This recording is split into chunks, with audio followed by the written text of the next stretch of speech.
Hello guys, hello, this is for Capricorn.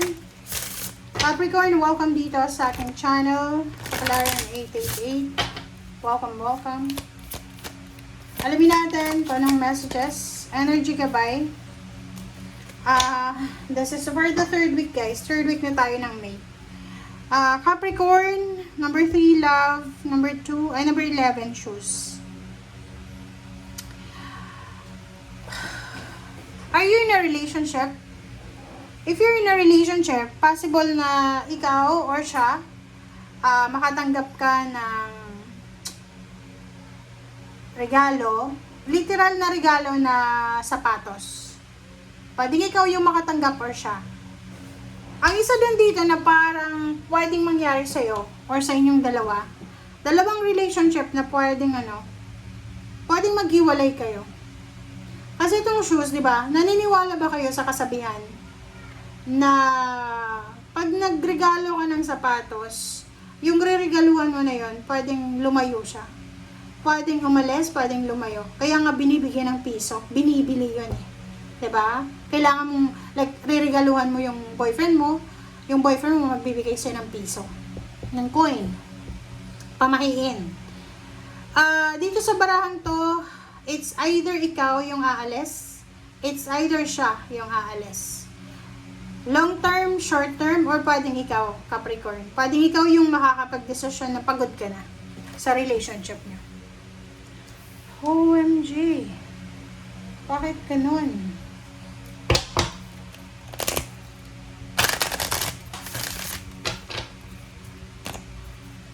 Pwedeng babae yung aalis dito.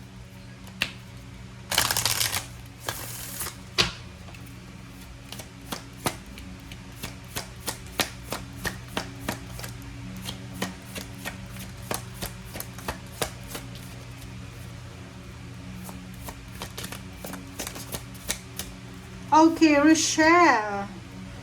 As you honor and follow the guidance of your heart, prosperity is coming to you now. O, diba? Sabi ng bara sa'yo, Taurus, na since daw sinunod mo kung ano yung sinasabi ng iyong puso, prosperity daw ay parating na sa'yo. Kasi sinunod mo yung sinasabi ng puso mo, ng instinct mo.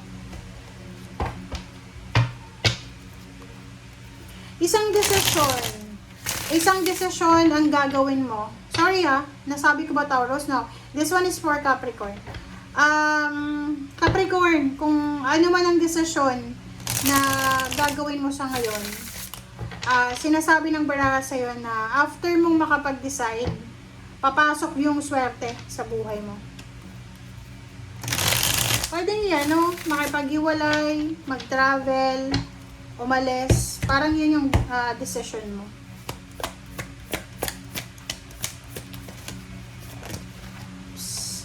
Okay, 7 of Earth. Diba? Confirm siya, guys. Na parang halimbawa to, long term, long distance, LDR. Halimbawa, may boyfriend, girlfriend ka, may kalibin ka, may asawa ka. Alam mo na ginawa mo na yung best mo, 'di ba? Naging faithful ka. Possible na magkaroon ng temporary pause sa relationship. Wala kang dapat alalahanin dito. Seven of Pentacles to sa relationship, kung alam mo na faithful ka, kahit magkalayo man kayo, kung walang mangyayari na temptation, kasi, diba? So, pwedeng may cool off muna siguro kayo, cool off muna or temporary pause muna sa relationship. Pwedeng trabaho din siya, pwedeng magdedesisyon ka na mag-resign muna kasi gusto mong mapag-isa, parang gano'n. So, ang nakikita ko sa'yo dito, na nag-aalala ka. Medyo worried ka kasi feeling mo, yung pakiramdam mo kasi, parang comfort zone mo yun komportable ka na. Trabaho man yan, pwedeng na-layoff ka, or nag-resign ka, na-terminate ka, medyo mag-aalala ka talaga kasi comfort zone mo na yun, source of income mo yun eh. So, love life ganun din eh. Lalo na dun sa mga nag-live-in na, comfort zone mo na yun eh. Diba? Pwedeng mag-a-apply kayo ng ikaw mag-a-apply ka ng trabaho sa ibang bansa, or pareho kayong nasa ibang bansa, yung isa pa uwi niya ng Pilipinas. Parang ganun. Please comment down below if you resonated, guys. Complex message ang nakikita natin para sa mga Capricorn.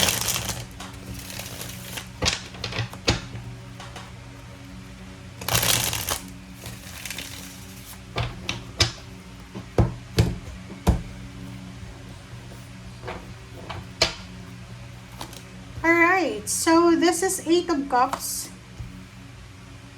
High Priestess, 8 of Swords, and then Wheel of Fortune. Okay, so kung makikita mo dito, yun, talaga, it's confirmed guys, confirm yun. Yung 8 of Cups dito, it's either ikaw, or yung person mo ay aalis. Kailangan nyo munang magkalayo ng pansamantala. Huwag mong kukontrahin to kasi ito yung High Priestess eh. High Priestess, Angel Rochelle, na sinasabi sa'yo na pag sinunod mo yung guidance ng puso mo, ng instinct mo, after that, there's a prosperity na paparating sa'yo, which is the Wheel of Fortune. So, sabi ng baraha, this one is 8 of Swords. So, this is the pause in action. Alam mo yung baraha ngayon, kung anong nauna, inuulit lang. So, tingnan mo siya. Sabi ng baraha sa'yo, may mga plano ka na posibleng hindi matuloy. Mag-pause muna. Pwedeng magbabakasyon ka. Maybe nasa ibang bansa ka. And by the end of May, magbabakasyon ka sa Pilipinas. Or maybe yung plano mo 2 years ago, 4 years ago, ay hindi mo muna itutuloy. And magbabago ka ng direksyon. Talagang ganon. So, Death card is here. May pagtatapos. There's an ending and new beginning. So, yun. May mga relationship, trabaho, plano, direksyon na posibleng hindi matuloy. But, sinasabi ng baraha sa'yo na after that, na hindi matuloy, isang unexpected or expected na pagbabago ang posibleng darating sa'yo. Nakikita nyo ba? Kasi yung baraha nyo, sinasabi ng baraha dito na, okay, matatapos. It's either matatapos yung kontrata, matatapos yung relationship, matatapos yung trabaho, but after nyan, after mo sigurong makapagpahinga, gogora ka na naman, mag-a-apply ka na naman ng trabaho, and doon, makahanap mo yung happiness after that. So, yung iba sa inyo dyan na parang malapit na kayong mag-retire, medyo nag-aalala ka eh. Diba? Nagpapanik ka, worried ka kasi iniisip mo na after retirement, ano na ba yung magiging buhay mo. Sabi ng baraha dyan na after matapos ang stage na yan sa buhay mo, there's another stage na doon ka dapat mag-focus. Kasi masaya yung next stage mo. You will reclaim your power, exciting siya, excitement, motivation, motivated ka, inspired ka, and masaya.